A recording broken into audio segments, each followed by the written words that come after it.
My name's Colin and I'm hoping to run an ultra marathon every month in 2023. And my name's Andrew, Colin's brother, and I'm going to be joining them for half a marathon during his ultra run every month. This is Idiots Go Running. And this is episode 9, the interview with me, Matt Knaggs. You nailed it. Andrew loves it. Andrew loves it. I seen that smile on his face. That's how you do it, Colin. Matt didn't even need a second take.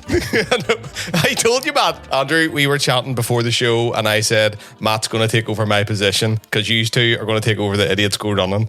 So normally, Colin, you take multiple takes to get that start correct. Yep. And Matt did it in one take, as you just heard. So this is a very exciting episode of Idiots Go Running where we have our first guest in the podcast. Colin, tell us who it is. You've just heard from the intro, Andrew. It is Matt Knaggs. You have indeed. Matt, welcome to Idiots Go Running. Thank you. I am super excited to be here. You two know this, but maybe your audience does not know that I've actually requested to be an honorary idiot. And I was thinking in preparation for our interview, what are some things that an idiot might say? And so I wanted to confirm, we've heard now, Colin and Andrew, both of you have completed 5 out of 12 ultras and half marathons for the year. I wanted to congratulate you on completing 20/48ths of your goal, right? Because that sounds pretty idiotic to put it that way, right? We could say you're nearly halfway, right? Or you're 5/12ths. No, let's make it really confusing and say 20/48ths of the way there. And it sounds more. Well done. Oh, that sounds impressive. And it's actually melted my mind a wee bit. I'm going to take it. That's correct because I'm not going to try and work that out. Right. I made sure to get the fraction correct. Second, I'd like to just make sure I look good enough to be on a podcast that is audio only. I showered today, so want to make sure that also seems something appropriate that an idiot might be worried about. And then lastly, your audience may have noticed, while you two have wonderful Irish accents, my accent is quite different. It's an American accent, and I just want to confirm for everyone, today's actually the culmination of my life's work in perfecting my American accent. So it's all been building up to this moment right now. My accent, what you're hearing, I've been working on it my whole life. I hope you enjoy it. It's a great accent, Matt, and it's a low bar to be an idiot when it comes to Idiots Go Running. So you've made the grade, and I think by saying that stat about the fractions and whatnot, I think you've surpassed it, and maybe you're too intelligent for us for an idiot. So, but yeah. Matt, it's great, really great to have you on the podcast. Myself and Colin's been looking forward to this for so long. So tell us a bit about yourself, a bit about your family, maybe what you do. So you're American. We've heard that, and we can hear that. So tell us a bit more about yourself.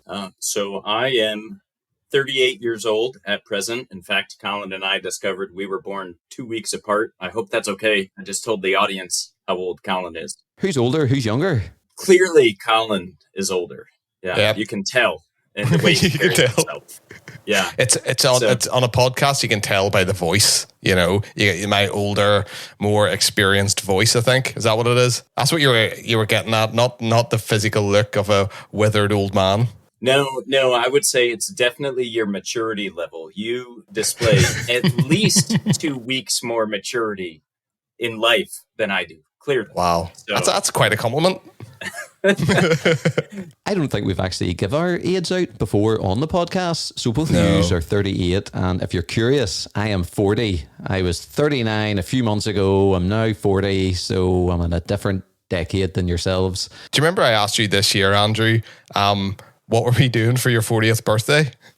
Yes. I was like, we had it a few months ago.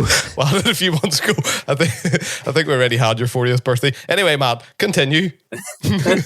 All right. I do live in the U.S., in the state of Ohio. I am a project manager, would be the easiest way to say it, for a software company.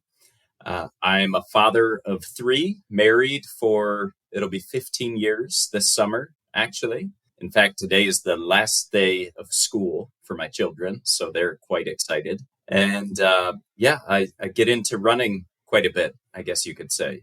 I started running probably 2004 was really where it began.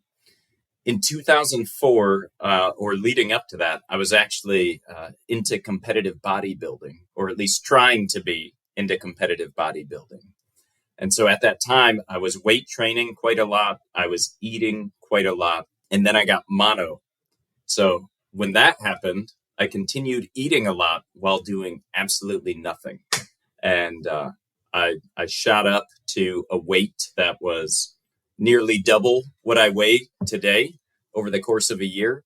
And after that was when I began running. I said, I've got to get rid of this.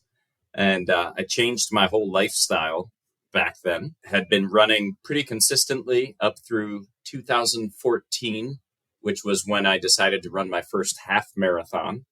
And I did 1 to 2 of those per year up until the time I was diagnosed with MS. So I was diagnosed with multiple sclerosis in March of 2020. And at that time, my symptoms were so severe that I couldn't walk more than a mile without my body basically stopping me from doing anything else. I had very severe electrical shocks going through my body. Basically, once I had gotten even a half mile into walking, I was trying to figure out, how do I keep moving forward? And at that time, or shortly after the time I was diagnosed, I said, it'd be really something if I could get back to the point of being able to run a half marathon again one day. And 8 months later, I was actually able to do that. Not only did I do it, but I set a personal record for myself in the time that I did it also. So I ran it faster than any of my pre-diagnosis half marathons. And ever since then, I'd say my life has been looking for what's the next way in which I can push myself. So I had never run more than a half marathon before being diagnosed. Since being diagnosed, I've run 5 marathons, as well as over 4,000 miles in the last 3 years now. And just completed my first ultra marathon this past weekend. Congratulations on that, Matt. Unbelievable. That is unbelievable. Do you know what's even more unbelievable? Shoot. How many marathons have I finished, Andrew? Have you finished 5? 5? I was about to say 5. You've done 5. What's Matt's age difference to me? 2 weeks? 2 weeks. How many kids do you have, Matt? 3. How many kids do I have, Andrew? 3. Wow. And Matt has MS. I have MS. Honestly, it's like an alter ego living in America. And just on that point, how, Colin, did you come to know Matt? Because you get on so well. When we're recording this, and I can see Matt, I can see Colin. I've had a few messages kind of back and forth via Colin, through Matt, via Colin. And it's just great to see you and chat with you and have a bit of crack with you. But you are so alike and you seem to get on so well. You encourage others so well. You build each other up. And there's a story about Mizzen de Malin. I'll maybe come to it later in the pod. I'll maybe just talk about it now. Always a story about Mizzen de Malin. Oh, there's like part 3 coming up in a few episodes time. We'll probably go part 4, part 5 too. But there's a time in Mizzen de Malin when Colin was running it. You were quite low, Colin, and I heard you listening to something. I was like, what are you listening to? And it was a voice message from yourself. And Matt, you were so encouraging. It was really a really touching moment. And I just want to say thank you for that moment, because Colin was, the challenge wasn't going as he expected. He must have messaged you. You done a voice message back to him, and that just meant the world to Colin, and I actually meant the world to me. And that was the first time I was like, Matt, who's this Matt guy? Because he sounds inspirational, and hearing your story, you are inspirational, Matt. You touched so many people's lives, and we just want to thank you for touching Colin's and touching mine too. And Colin, do you want to talk about how did you first get introduced to Matt? How did I first get introduced to Matt? I think I might have stumbled across the Running for MS page, and I didn't want to be cheeky, and I added myself onto it, but I didn't want to be cheeky, and I didn't want to say, hey, I'm doing a big run. Do you mind if I promote it on your page? Because I think us being Northern Irish, and can I go back, Matt, by the way, when Andrew says on for some crack, that means fun, by the way, in Ireland. It doesn't mean crack in America, just so you know. But anyway. I was thinking of clarifying for any of your American listeners that that's not the crack we're talking about. No. There's quite a bit you might need to clarify for our American listeners for this podcast. When idiots go running, we'll get Matt on for some crack. Is the Irish crack, not the American crack. Anyway, so I thought I'll actually contact Matt and I'll say, Matt, do you mind? And Matt, did you actually mind me contacting you and saying, can I promote my run? Yeah, not at all. Right. I to me, it was something that would inspire so many people. You know, the more people that know about it, the better. That was my opinion. So did not mind in the least bit. It inspired me. I mean, Colin and I feel like often go back and forth. Yeah. With, you inspire me. No, you inspire me. Like it's this back and forth, round and round circle. But genuinely, I am inspired by Colin. And thank you very much. Shared with him how inspired I was, even though that particular run of his didn't go how he had planned for it to go. It actually gave me the courage to do what I recently did too, to say, hey, I want to go 60 miles in my ultra marathon. And I knew I might fail. And that's okay, right? Colin kind of laid the way for me to say, you know what? When you don't achieve exactly what you set out to achieve, it takes a lot of courage to even set out to do something so amazing, right? And then it also takes a lot of courage to learn from whatever happens as well. So it was almost as though, Colin, you had given me permission to say, hey, go tackle that big thing that you're after, because no matter what, you're going to be better for having put in the effort to do it. Yeah, like totally. And I think now you're leading the challenge in terms of you've ran more miles in one go than me. You're winning. Barely. What was your long day for Ms. I don't know. I don't think I went over 43, Andrew. Did I over 43? I can't remember. 43 comes to mind. I don't know exactly, but I'm pretty sure you hit 43. Maybe I am. We'll look back and we'll cut this bit then if I did. But anyway. So Colin, you found Matt via Facebook, via his Facebook MS running group. And Matt, maybe tell us a bit about that group, just the name of it, why you set it up, and just a bit about it. So after I was diagnosed, I started looking for support groups for people with MS. And every group I found had at least some aspect of it that was loathing, right? The woe is me, my life is now over. And I don't deal well with that. And I like to surround myself with people that think the way I think in order to better support my journey as well. And knowing that if I'm around people who think life is over because of this disease that we have, that would be negative for me. I said, well, I don't know that there is a space that is optimistic all the time, that specifically has a rule that says, hey, this is not a place to come to say my life is over. And I said, I'm going to start that. I decided that if I'm going to have this disease and have challenges that come along with it, it would be best if other people can at least learn from, or hopefully even be encouraged or inspired by what I share, what my experience is. So that's why I decided to create the group.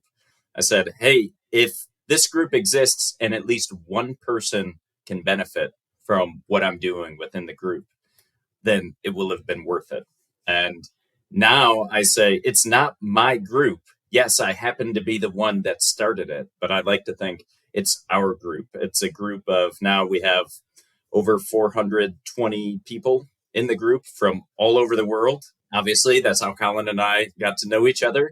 And there are people doing incredibly inspiring things. You know, yes, I post what I do, but I'm equally as inspired by people who say, for the last 6 months, I've been trying to convince myself to go out and do something, walk a mile, you know, or do whatever it is. And I actually did it today, right? That is not focusing on negative. It is celebrating the victories. And there's just so much encouragement in that group where everyone is supportive of one another.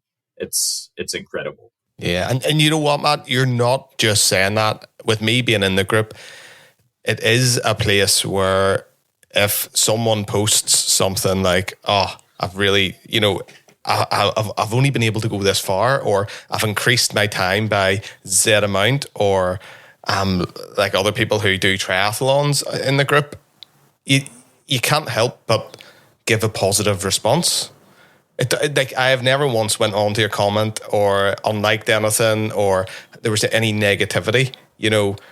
If anything, there's a wee bit of banter between some people. Usually, I instigate it, but it is just a really, really positive place to chat to people with MS. And it nearly, with me having MS, all my first groups were very negative, and this is the way it's going to be, and this is what's going to happen. This group isn't like that. This is what you can do, and this is what you can become. I think I used to think I was before the Miz and the Malin run, I'm doing something special here. I'm different. And then you get on Matt's group and you realize you're no different to everybody else on here. It's an awesome place to be. I think you're selling yourself a little bit short, as we would say, Colin. You're definitely doing awesome things. One of the things I said, by the way, to my wife after I completed my ultra marathon this past weekend was, Colin is doing this every month. I just did one, and yes, I want to do it again. I will say that, no question. But I said, Colin's doing this every single month. That's crazy, right? So you're still on your own level in my book. Well, thank you very much, Matt. So, Matt, it's great to have you here. But at Idiots Go Running, we don't just ask the easy questions, we ask the hard questions, such as, tell us about jelly, tell us about American jelly. And for that, we're going to have the jelly update. Andrew's jelly update. Andrew's jelly update. This is the part where he talks about jelly in Andrew's jelly update. Matt, welcome to Andrew's jelly update. This is the part where I and you, and sometimes Colin, talk about jelly. Matt and Colin, this is the first time, Colin, or you didn't really hear the jingle last time because it wasn't made in the last podcast. What do you think of the jelly jingle? Oh, I love it. If anything gets you in the mood for jelly, clearly it's that song. There could be nothing else that would get you more in the mood for jelly. However, we should clarify, depending on where you live, jelly may mean something different to you. And so, as you've been describing over these past several episodes what your jelly experience is, I've been, in my mind, envisioning what we in America refer to as jelly, saying, this guy has to be a complete mess trying to eat jelly while running. Because for us, jelly is what you might refer to as jam, right? That you spread on bread.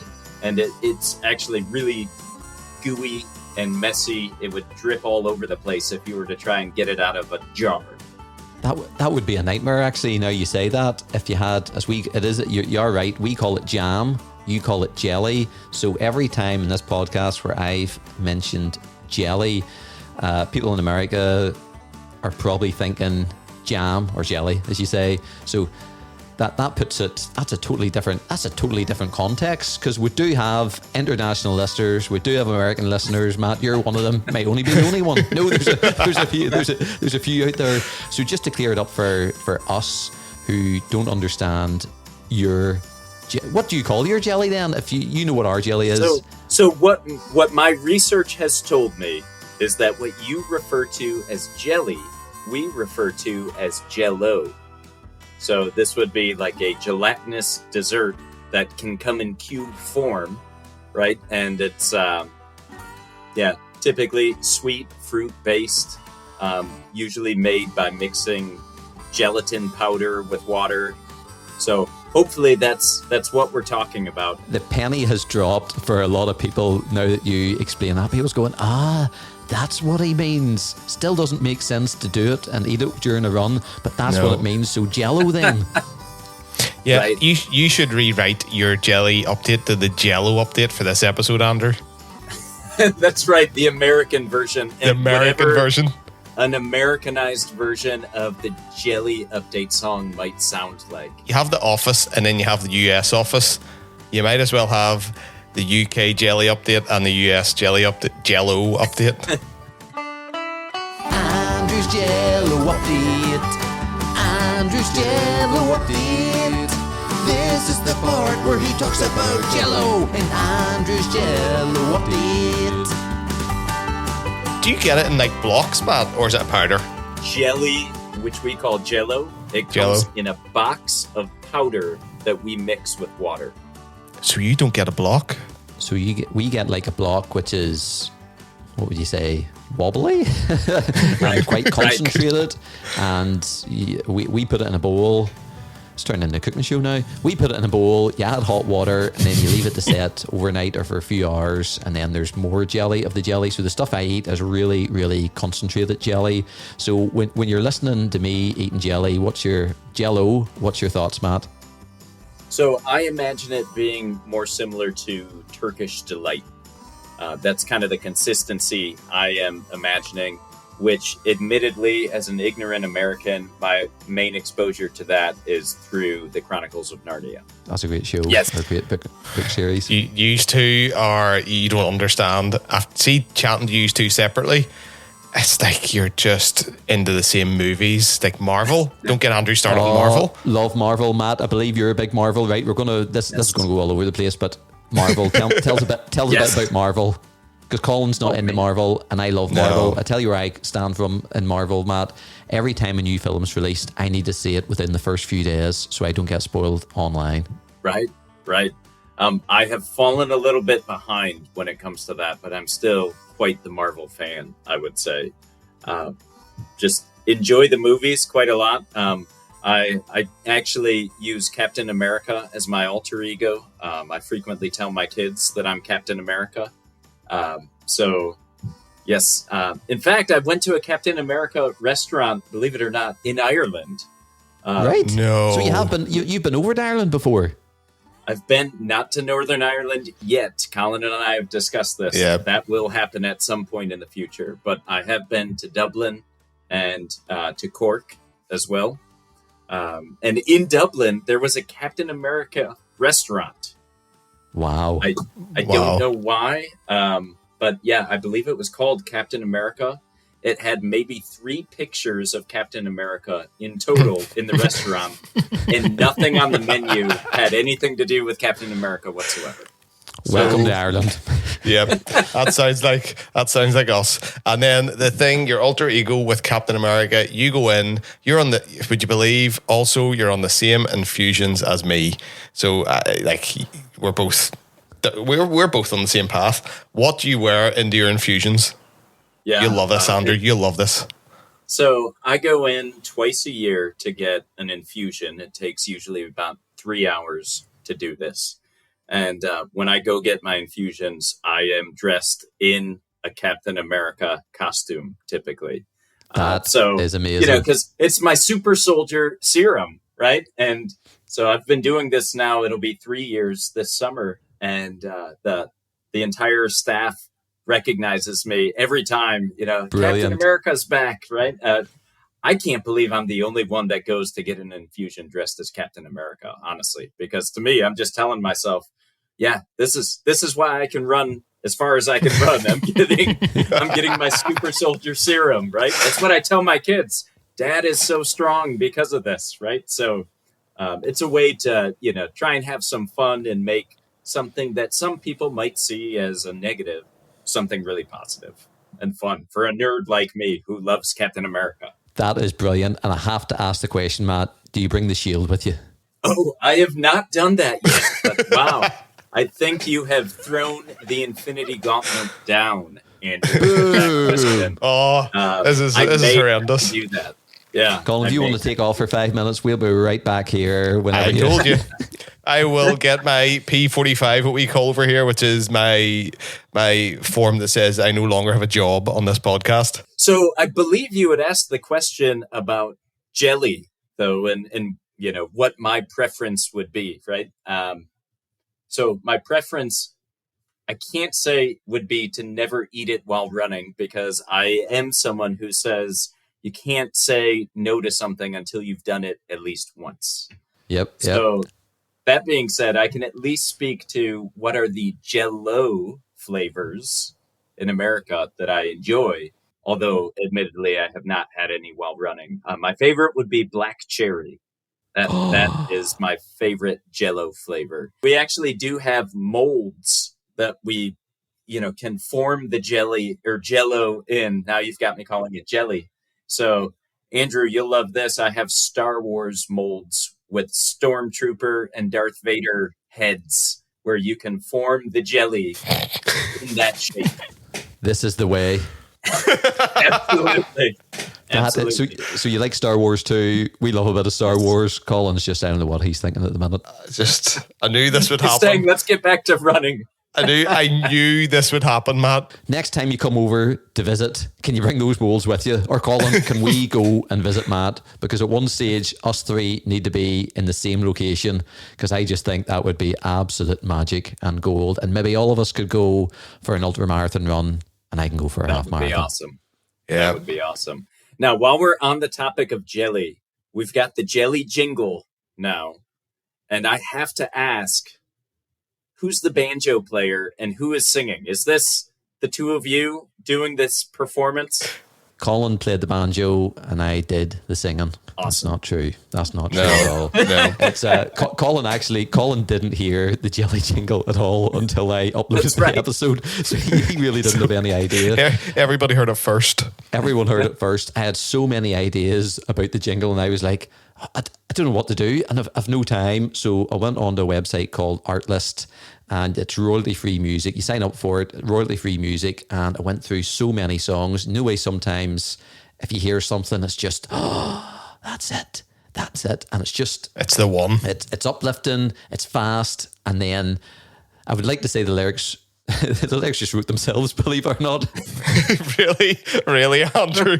I'll tell you sometimes what I do. Sometimes in the morning in my house to wake everyone up, I come in playing the jelly jingle with my wife and kids, and they absolutely detest the jelly jingle. The first time they played it, they go, "Daddy, that's brilliant," and they were dancing along to it. Now it's, "No, Daddy, turn it off. Turn that jelly jingle off, Daddy." So I come into the room with the jelly jingle on. So I do. Do you know what? Do you know what makes it even worse?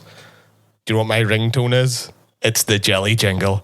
Every time I get a phone call, you get Andrew's Jelly Update, and then you can't not help but answer the phone to Andrew's Jelly Up. This isn't just for me when I ring. This is when anyone rings. That plays. Has it ever happened during a meeting? I had to turn it down in the office the other day because everyone turned and looked at me and thought, what on earth is going on? Now, yes, you do. You might sound like a strangled cat sometimes, Andrew, on the jelly jingle, but maybe it's just the mic on a phone is just such poor quality that's why it sounds like. That's what I'm putting it down to. I think it sounds because I do sing like a strangled. I believe it or not, Matt, I am not a singer. I don't know if you could tell that from the jelly jingle. I couldn't tell that from the jingle. I did the jingle. Obviously, someone that was hired to sing. No, that was but we can't afford anything on the Idiot's Gorilla podcast. So I actually sing it, and if you listen very carefully, I try to harmonise with myself, so we'll go a bit deeper. So there's a higher and a lower one. Again, I can't sing, but you know what? I had a lot of fun. A lot of fun doing it. And do you know what? Nice. What a lot of people don't know, Matt, is that Andrew has one verse to the jelly jingle. There is a jelly jingle verse. There is. Well, it's more like I don't know how to describe it, but it's a verse. Colin, you said, you didn't say, so it's up to you, Andrew, but a jingle's normally a few seconds. This is like 40 seconds or something. Andrew, we hear on each episode about what you're doing with jelly, which is wonderful. Colin, you seem often critical of what Andrew is doing with his jelly, and I'm just curious. So I do recall there was the episode where, Andrew, you attempted to cover, I think it was chocolate with jelly, and that didn't go peanut well. Butter yeah. Colin, I'm curious to know two things. One, I had given you a song that you needed to bust out and play when Andrew takes out his jelly.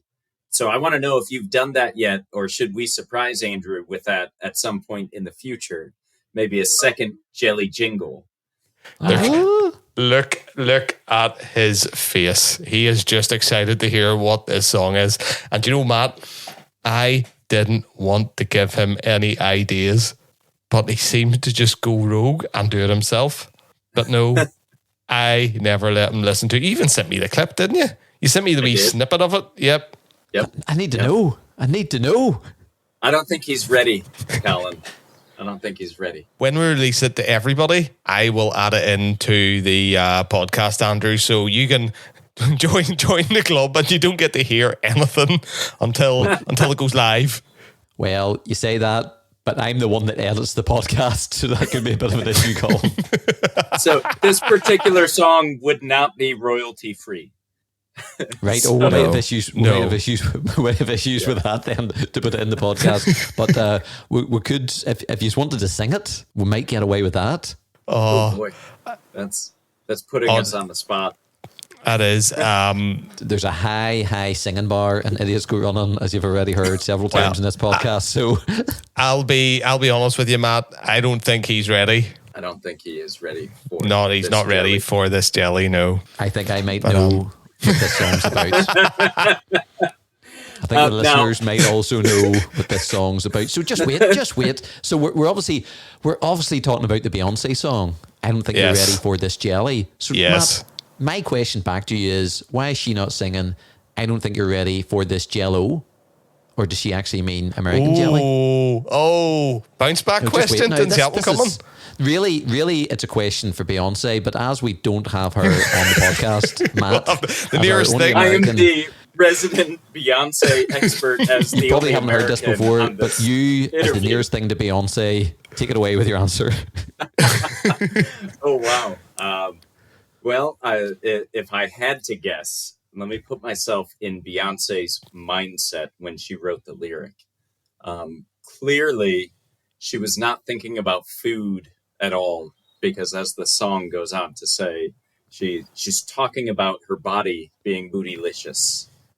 So there must be a more closer relationship to jelly than there is Jello with how she describes her own body. That's what I'm coming up with. Channeling my inner Beyonce to give you that answer. Or flip that, if you were to say Jello, is that too close to J-Lo?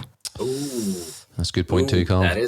That is possible. I don't think you're ready for this Jello. Then you're going, hold on, you're Beyonce. You're not J-Lo. What are you talking about? So maybe we change it to Jelly. Or really, she has a secret message for her UK fans, where really she's intending to talk about her jiggly dance moves, right? Yeah. Which would only be jelly in the UK sense. Yes, and she was writing this song prior to a concert in the UK and saying, I don't think you're ready for this jelly. Does that make sense? Yeah. I think sense. we've nailed it. We've nailed it. Do you know what? I just want to say, if you're sitting at home or out and you're listening and you're still listening to this podcast, Idiots Go Running, folks, you're welcome. We'll talk about the big issues. We dive deep into Beyonce lyrics and different things here on the podcast. You just don't know what you're going to get. It's like a box of chocolates. And on that note, Matt, you were saying about some things that maybe translate different for our American audience. You had maybe a few questions for us, did you? Maybe from a perspective as a listener, do you have any questions that you would like to ask us? Maybe it's to do with the difference in phrases or words, or just you had hinted that you had maybe some questions for us. So, well, one that I wanted to ask Colin, we hear what Andrew does with jelly. Colin, what are you doing on your runs? What are you eating or fueling with throughout your runs? I remember you talking about pancakes, if I recall, with chickpeas, but that doesn't travel very easily, right? So what are you either carrying with you or stopping to eat? Or is Andrew bringing you some fuel to help you refresh? Well, seeing we're on the jelly segment of the podcast, Andrew, being Mr. Dependable, always brings me peanut butter and jam sandwiches.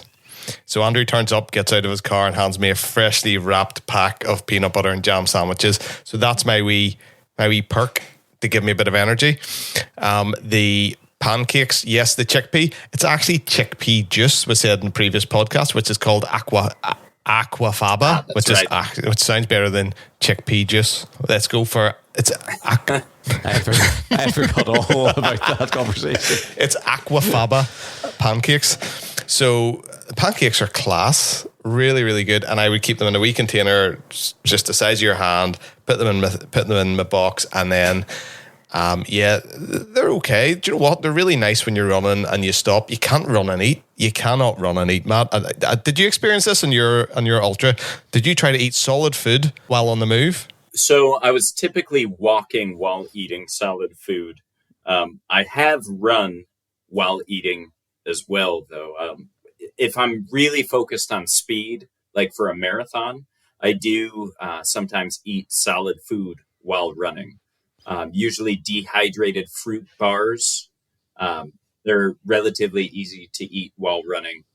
So I have done that, but if you're trying to enjoy a nice peanut butter and jam sandwich, or obviously Andrew's jelly, you want to slow down. You sacrifice your time for the peanut butter and jam or jelly sandwich. Worth it. Totally. I'm hearing you in that one. So yes, that's the two go-to things. Andrew, what else do I eat? I don't actually think about what I'm eating. That's really terrible. Gels. I have popped salt tablets and gels before, just for a quick boost of energy. I did sit down in a shop and had a coffee and a Snickers. I had a whole pack of Snickers. I had about 4 Snickers, didn't I, one run? I think, yeah. So there's that. And then I have this carb drink that I've just got so sick of, because it's the same flavour over and over. It's Breathe Easy, so it has like this menthol thing to it. So whenever you drink it, it's like eating menthol, and then all of a sudden you get this really cold breath, air filling up your lungs. So that's like a carb drink that kind of replaces eating. As you run too far, as I said, I prefer starting to get the gels and the liquids rather than through a food source. So yeah, so I suppose that's what I eat mainly. The first time you wanted peanut butter and jelly or peanut butter and jam sandwich, that's why I was in the garage. I was getting you peanut butter because I didn't have any, and that's when I walked by the aisle and seen the jelly. that's how the love affair started. Thing came about. It was because I was looking for peanut butter for Colin for a sandwich. Yeah. Does that answer any of your question, Matt? I think it does. Now, my next question, though, would be for Andrew. Oh, you've hinted at this. You've hinted at this, but you haven't made it official. So I'd like to know, when will you run? Oh, this is a great question, Andrew. This is a great question. And I think you put him on the spot. Andrew, tell the truth. He's probably scared to tell the truth, on Matt. The spot now. Oh, look at this. Look, if anyone can't see him, he's got the awkwardness of rubbing his head. It's putting me in the spot now, because now I have to go for it. So we did say, Colin, if all was going okay, June, isn't that correct? Yeah. June, which is next month. Yeah, that's not long from now. June is a week away. A few people say to me, Andrew, you sound like you could do a full marathon. And I have to say, as if you listen to the last podcast, I felt like I could have maybe done the full marathon, but I didn't, obviously, But well, there was coffee. There was coffee, there was pan au chocolat, there was a wee break in the middle. This is being recorded on a Thursday night. We are running on Monday for this month's challenge, and I'm looking forward to it. Will I be able to hit 20 miles to break my record of every month? I'm doing longer and longer and longer. I don't know about this month, but I think June, Colin, I think I'm going to attempt to run the length of a marathon in June, and that'll be the halfway point. Halfway point? In June. Well, the halfway point of the challenge, but there's more, Matt. There's more. There's much more, because myself and Colin have decided to enter our first official ultra marathon for September. So we're talking about marathons, and in true idiotic form, a marathon's never really done it for me, to be honest with you. It's entering in a race, but Colin's now the one shaking his head. The top of Northern Ireland, the North Coast, is it's a beauty to behold, Matt. It's my favourite place in the world. And there's an ultra marathon happening in the North Coast of Northern Ireland. And me and Colin's been chatting about it. And it's in September. And you know what? I just looked at it and I thought, that looks amazing. It's a different pace. Well, maybe we'll get on about your ultra marathon, but it just looks marathons. I've been involved in relay marathons, but I've never done a full marathon. But this here excites me. And Colin, myself and you are signing up for an ultramarathon, official ultramarathon race in September. Isn't that, Matt, give me your reaction as somebody listening to this for the first time. I love it. I think it's awesome. Yeah. I'm a bad influence. You're asking the wrong guy. If you were looking for someone to dissuade you, definitely don't ask me. No, because Colin obviously does them every month. You've done it, and we'll get onto your experience. But I've never even done a marathon. I'm going ultra. Let's go for it. It sounds like fun. See at the start of this year. Yeah. So Andrew, I'll get in Bruno Fernandes. Anyway. So just wait, we're going to keep that in, Colin, because it's been a while since we've recorded a podcast when Manchester United have been playing, and Manchester United are playing Chelsea at the minute. Colin, give us a score update. Casemiro scored early on in the game. Chelsea missed a sitter. Casemiro scored, VAR check. It was tight. He was onside, 1-0. And now I believe my screen's down really dark, so I can't really see it that well, but I believe Bruno Fernandes has just put us 2-0 up. Champions League beckons for next year. Liverpool didn't make it in. But anyway, back to the podcast. Before we say that, normally I'm the one watching football. And tell us why, Andrew. Tell us why. Well, because I can't get it working, otherwise I might be. So before this came on, Matt, I was going, can't get the football on. And Colin goes, it's because you're streaming, you won't be able to get it working. Yep. And yet he's able to get it working. On that, Matt, do you support any football teams, or as you would call it, soccer? Or do you follow sports? So my biggest sport, I would say, that I follow would be American college football. So it's at the university level. There is a team that is relatively close to where I grew up that I follow quite closely. That would be the University of Michigan. I am a soccer fan, or as you call it, football fan as well. Soccer has recently caught on in the States, I'd say. Not to say that we haven't known about it, right? But MLS is actually becoming quite interesting. It's expanding quite a bit here as well. Our closest team is the Columbus Crew here in Ohio. They're quite good typically. I also have followed Manchester in the past as well. Just to confirm, can you say United after that? Because there's two teams in Manchester, and Manchester United. Depending on that answer will depend how long or short this podcast will make.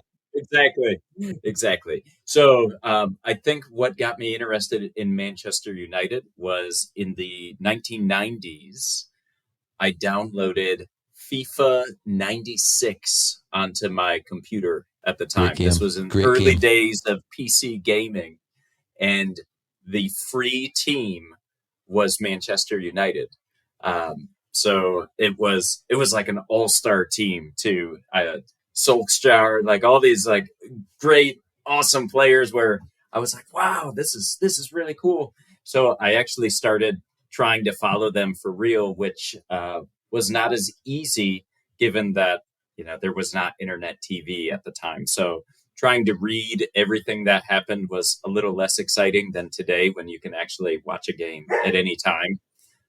But yeah, so I do enjoy football quite a bit. I played quite a bit of your football throughout high school and even after, actually. I still, I've recently coached my children also, so I still love it. I'd like to think I'm still capable of playing quite well for an older guy. So that's probably my favorite sport to play, that or basketball. Very good. And watch what you say when you say older guy. I believe I'm still in my prime. So maybe just haven't hit the heights. Give it 2 weeks, Matt. Oh, it's amazing. Give it 2 weeks.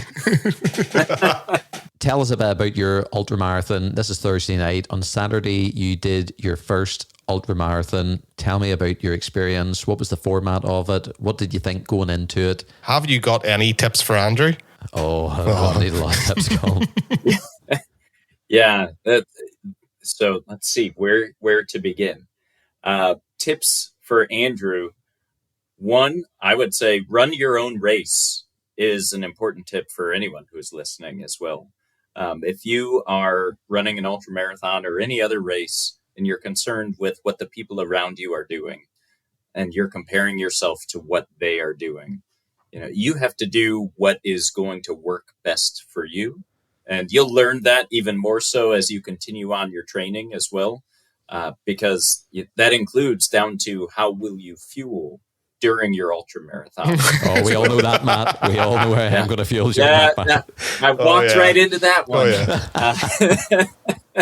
So if it's working, keep doing it. So yeah, bring plenty of jelly, not jam. So that would be probably my number one bit of advice. Number two is just making sure that you don't underestimate the effort that will be required for the even the training leading up to it as well. That's the other important piece. For me, I would say, and Colin knows this, my training was not ideal. It is not what I wanted. I have been battling a knee issue for at least 3 months now. And so for the last 2 months of training, I had gone back and forth between running as much as I'd like to and instead having to swim or bike or use the elliptical or do some other type of cardio in order to maintain my level of cardio fitness. So on the one hand, I think that was actually quite good and beneficial for me. But on the other hand, I had planned for my longest training run to be 5.5 hours long. And that was in preparation for this was a 12-hour ultra marathon. And instead, my longest training run happened to be the marathon that I had run in April. I did that in under 4.5, I think. And that was the longest run I got to do in this training cycle. And that was very much because of my knee issue. So I'm still working to get that resolved. It definitely played a role in how the ultra went for me. But it was never such a severe issue that I had to quit, which I'm very thankful for. And tell us about the format of your ultra, because, or maybe this is a normal thing for an ultra. We have like a start finish line, so it's one whole trail. Yours was a bit different from that. And then tell us about your weather conditions, because we all hope for nice weather conditions. It's a leading question because I know the conditions. You go for it, Matt. Sure. Yeah, so this particular ultra was not a point-to-point like you're describing, Andrew, but it was a loop course. So it was a 5-kilometer loop, and it is do as many loops as you can in the time allotted. And in order to be considered a finisher, you would have to do at least 50K, so 10 loops in the 12 hours. When I set out to do this ultra, I wanted to do 20 loops. That was my goal. Wow. 20 loops, is that correct? 60 miles. So actually, I think more. I don't know. Math. I'm walking into this honorary idiots role quite well. You finished 20/43. Yeah. Yeah, exactly. So I had a goal of doing 20 loops, which would have been 60 miles. And I did not quite make it that far. And one of the things, as you mentioned, was weather. So it had rained all night the night before the race. It rained for about the first 3.5 hours of the race as well. And about 80% of the race was on trails in the woods. So the trails were filled with mud and dirt. And once we had gotten about 3 hours into the race, the mud had become so slippery and slick that there were points where it wouldn't even be safe to run. It was barely safe to walk. And honestly, I'm very surprised I did not end up injured, given how many times I slipped while walking and running through the mud. It was quite dangerous at times. So that was one of the obstacles that definitely played into how far I actually ended up going during the race. And then the other was just, you're putting your body through a lot. And I don't think that I was entirely ready to go the distance I wanted to go. So I'm still satisfied with how I did, right? Given what the conditions were, how I felt, knowing that I didn't give up. I kept pushing myself up until the very end.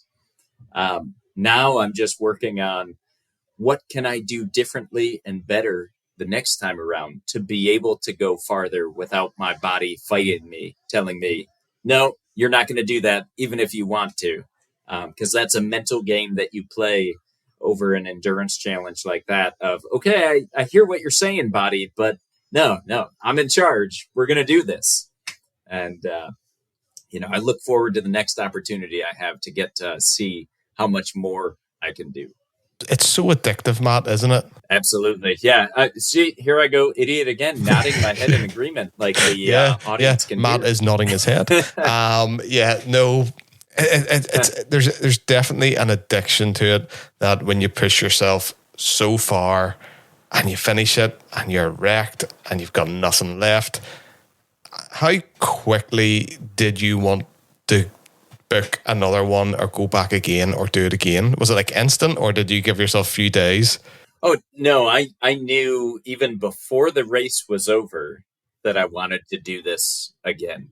Part of the reason that I had done this race, and also why I had done earlier this year, the Dopey Challenge. Do you want to explain that? Which is in Disney. Yeah, it's in Disney World in Florida, where in 4 consecutive days, you do 4 races, a 5K, a 10K, a half marathon, and a full marathon.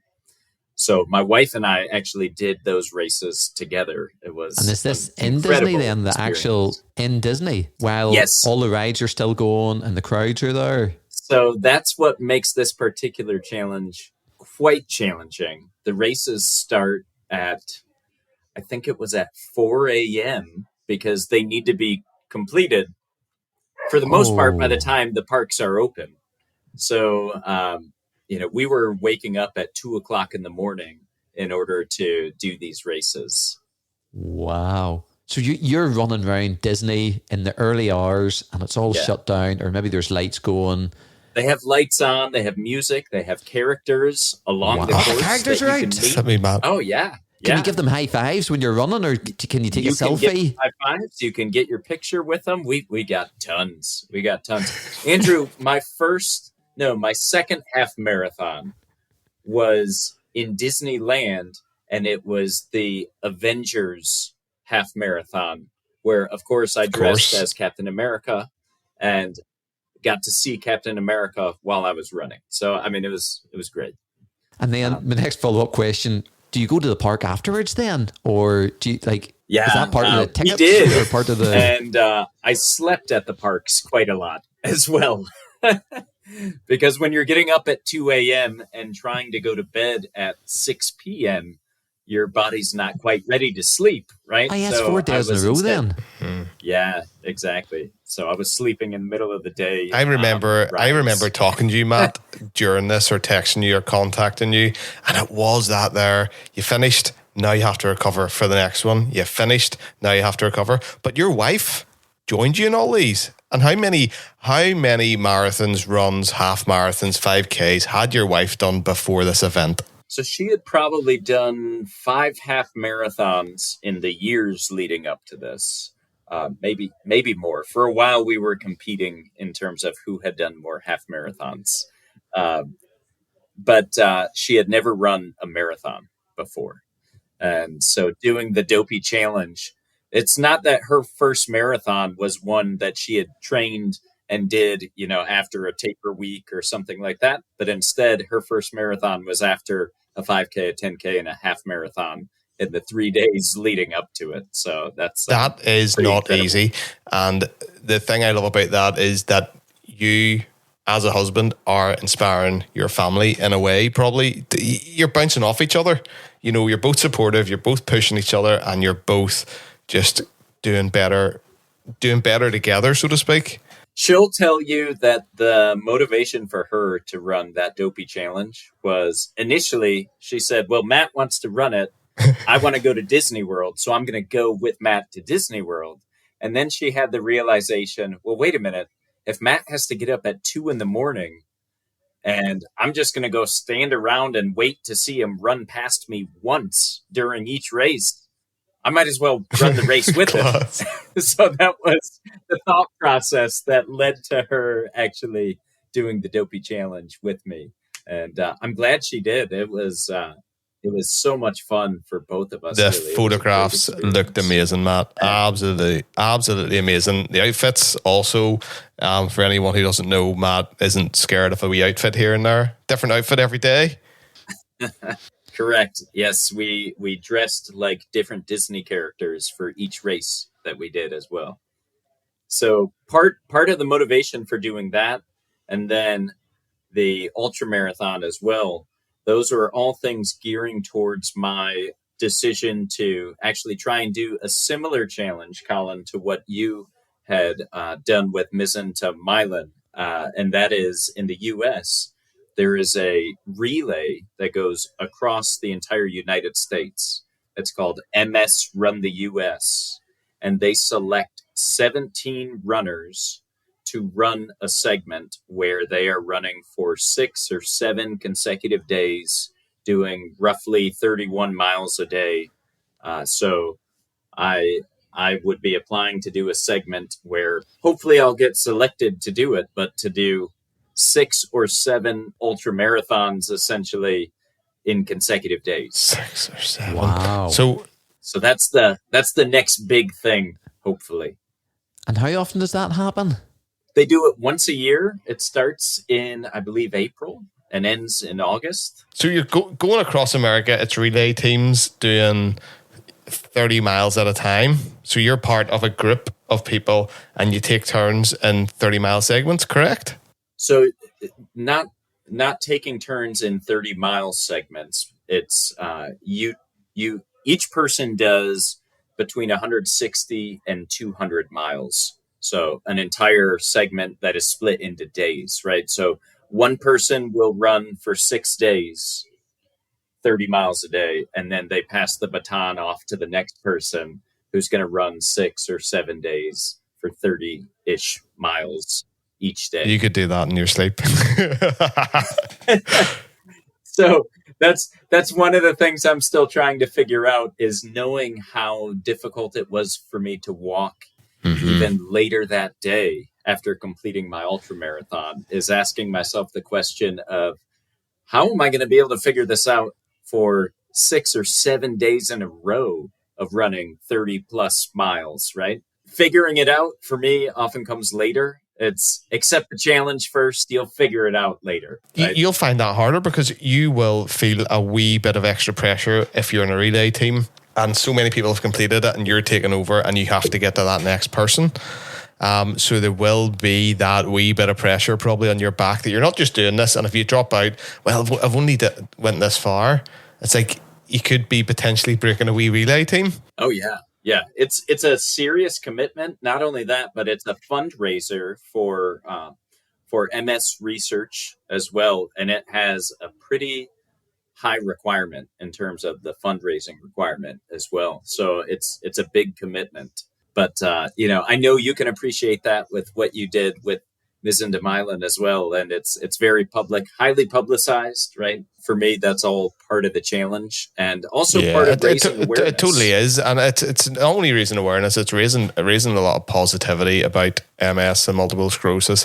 But I think I texted you before. I found that a wee bit hard whenever I failed it. Like I didn't feel it, that nobody knew about it. I failed it quite publicly. But look, it's okay. Ego takes a wee dent and then you go, right, let's get back up and keep going. So I do want to touch on that a little bit more because I believe that I actually am at least partially responsible for your having failed, as you call it, the run. Yes. I completely disagree. This is where I jump in and go, you didn't know. We're talking about food. You don't know some of the stuff I fed this boy.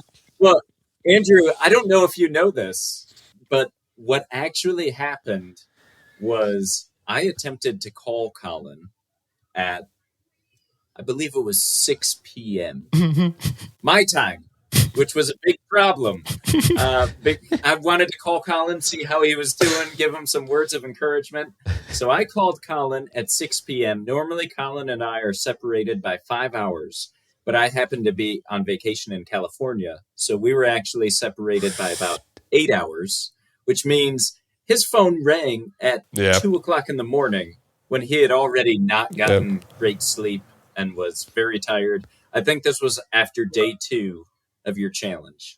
And so, if Colin was not getting adequate rest, that certainly played into his ability to finish the challenge. And I'm just coming clean in front of the Idiots Go Running audience right now. I am to blame for Colin's failure. And Colin, I apologize. No, I heard it go, and there's a withheld number, and he wanted me to fail, Andrew. He wanted me to fail. I could not get back to sleep after because I was thinking, who rang me and who was it at this time? No, but what are you joking? It didn't even bother. I think I was probably dead to the world, Matt. I was dead to the world. I'm giving you what we would call the get out of jail free card. So you can say, yes, it's Matt's fault. And now for Matt to make it up to me, he has to. Oh, definitely. Oh, that would be a dream. So, Matt, as we wrap it up here, have you anything else you kind of want to share with us? So I would say that for anyone who's listening that is thinking to themselves, I could never do what these guys do, taking on some significant athletic challenges, right? Andrew, you're doing at least a half marathon each month, soon to be a marathon that you'll be attempting, and then later an ultra marathon. Colin, you're doing an ultra marathon every single month. And I'm trying to work towards bigger and bigger things after having just completed my first ultra marathon. For all of us, the things we're doing today are things that maybe at one point in the past we told ourselves, I could never do that. Maybe, right? And I hope that whoever's listening hears the message that often what we believe to be not possible for us is only because of our own thoughts. That it's in our mind that we could never do whatever it is that maybe we'd one day like to try and do.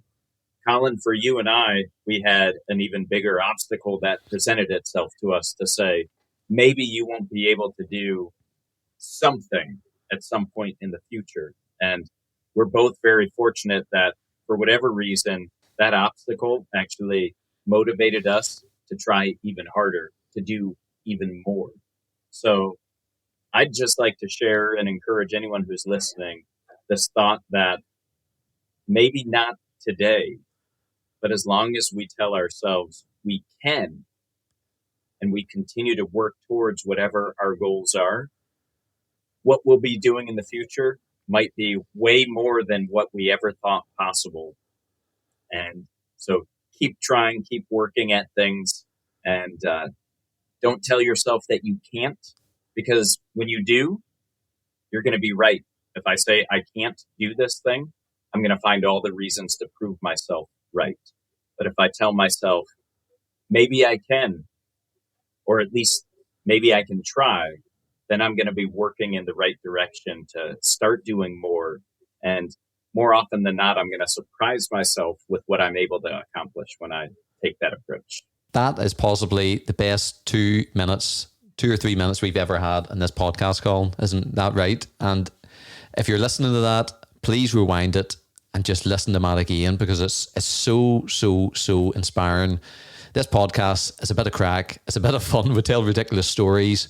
But, part of it is just, Matt, what you said about, because, I have to say, you both are so inspiring. You've no idea how inspiring the both of you are. You've no idea how many people you're touching. People with MS, people like myself without MS. At the start of this year, I thought I would, well, not even this year. I seen you, Colin, run Ms. Man, attempting to run it, and it was just, I couldn't believe what I was seeing, and that inspired me to do a bit of running. And yes, I'm, just as you said, Matt, I'm working my way up to these goals I never thought I would do. I'm 40 now. This is probably the fittest I've ever been in my life. If I hadn't been calling for you running, I wouldn't have took this challenge up, and I wouldn't have been inspired.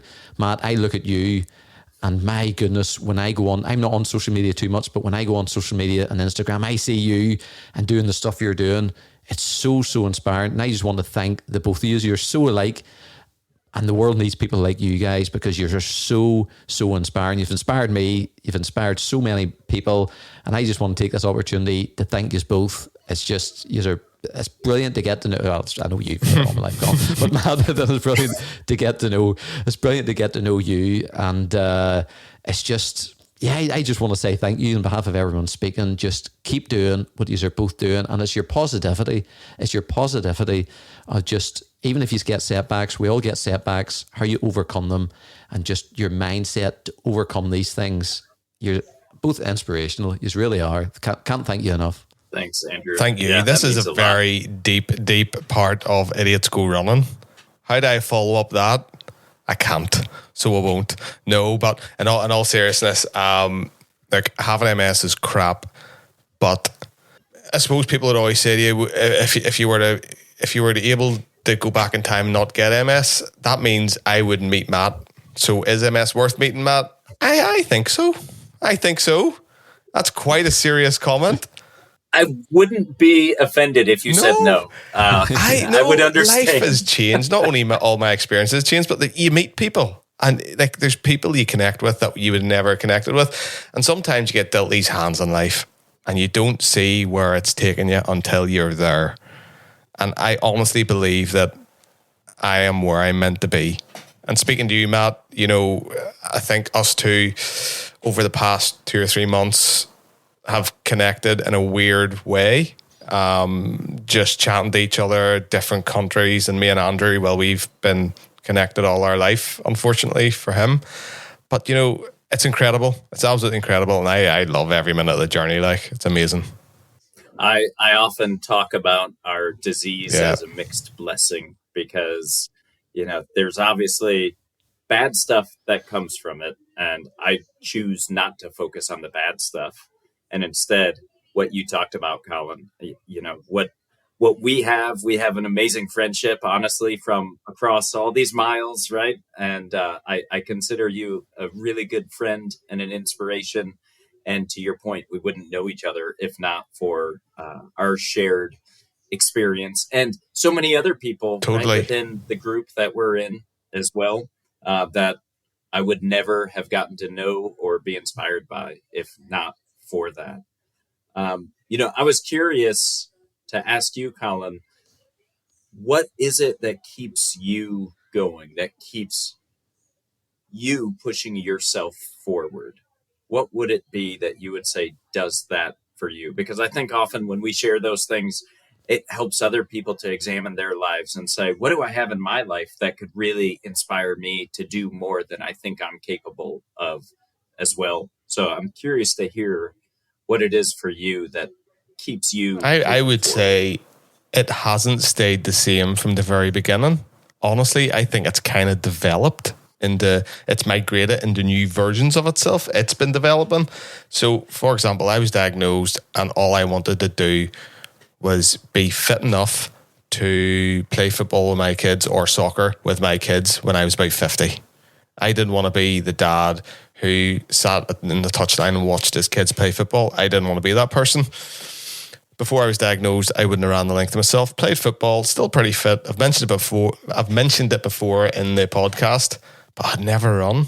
So when I started running, I was nearly just loving it so much that I wanted to push myself further.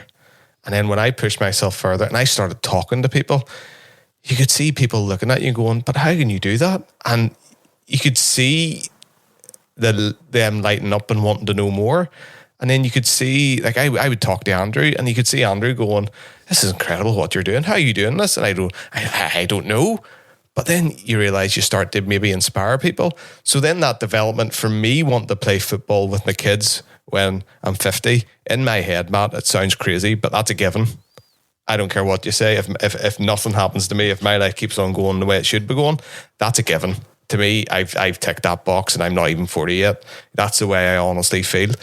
I am not confident in saying that's what I'm going to be doing. No doubt about it. But now I'm starting to notice that I can inspire people to the point where I was able to put a work. Like I finished a marathon, the Belfast Marathon there. I ran to the start of it, finished it, and that wasn't my achievement that day. My achievement that day was there's 3 or 4 of them guys who I put a relay team together are now booked in for a half marathon in Belfast and have their sights set on a full marathon. So what keeps me going? Why do I keep doing it? I think it's seeing other people improve, not myself. Obviously, I'm getting the buzz out of doing more, and as I get the buzz out of doing more, people around me are getting a wee bit of a buzz. I don't know how you feel about that, Matt. Like, it's just incredible. And I have the family, like yourself, I've mentioned it to you before. You can't do all this without your family support. You know, I've got Andrew and I've got Rachel and my kids all by my side. The ones there, like in all your posts and everything you sent, I mentioned it to you. I said, what is inspiring is them kids every time you came around that corner running up the signs. And as you came by your wife, motivational, you're doing well, Matt. You know, that's what you're doing. You're inspiring people, and you know, you don't realize it, but you're pushing your wife to go further. You're setting your kids a good example. It's just, it's incredible. So that's what keeps me going, is now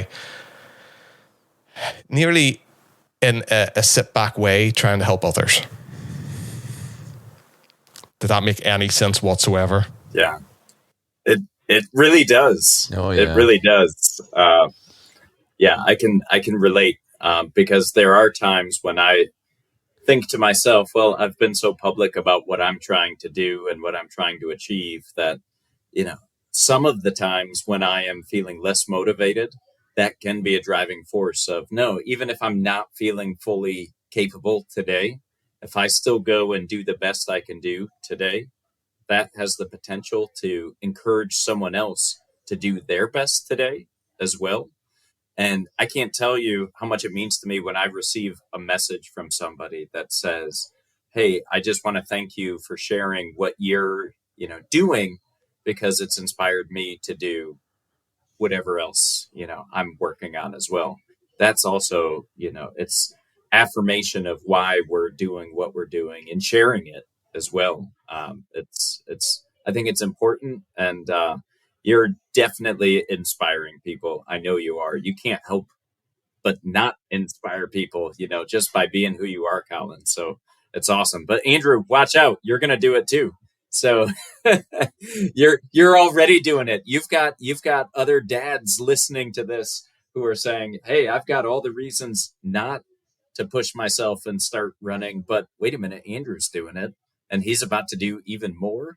When originally he said he's just going to do a half marathon, you've already done more than that, Andrew. So, and the fact that, you know, half the battle is even having the courage to take on something bigger, right? So to actually sign up for that full marathon, to sign up for that ultra marathon, you've got to be a certain type of idiot already to do that, right? And that's sometimes the biggest challenge, is just to say, yeah, I'm going to try and do that, and we'll see what happens. So you're probably, more than you're even aware, Andrew, inspiring people in your life as well. Matt, we can't thank you enough for coming on the podcast. There's been a lot of silliness, there's been a lot of laughter, but that end bit was just absolute gold. And again, thanks to both of you. And Matt, tell us where we can reach out to you, or where can we follow your adventures? So if you'd like to join our Facebook group, it is a private group, so you'd have to agree to rules, answer questions before doing that. But that group is called Running with MS. And that can be either because you have MS and would like some encouragement and inspiration, or if you want to be a supporter of someone with MS as well, it's a great place, or just to come and get inspired. Right? Because I would say if you are in that group, there's no way you can be seeing what's going on and not be inspired. Outside of that, you can also find me on Instagram. My handle there is runningwithms_official. And Colin, you've a bit of news. You can also follow Idiots Go Running. Where can you follow it now officially? On Instagram with the handle Idiots Go Running. That simple. So we're not quite official. And Colin, thank you. You set that up. What are you joking? Managed that. We're not official, but we're now on Instagram. And I think the only thing left to say is, my name's Andrew. My name's Colin. And my name's Matt. And this is Idiots Go Running.